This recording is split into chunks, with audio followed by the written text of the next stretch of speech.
Masakit ang umibig,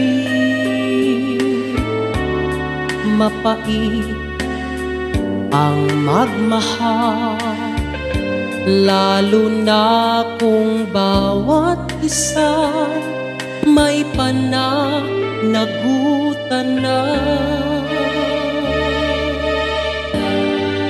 Malihim ang pag-ibig,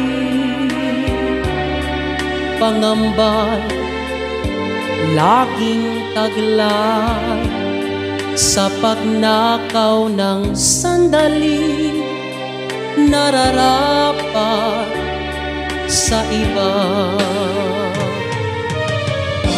Lagi ang pagtatanong sa budhing gulong-gulo,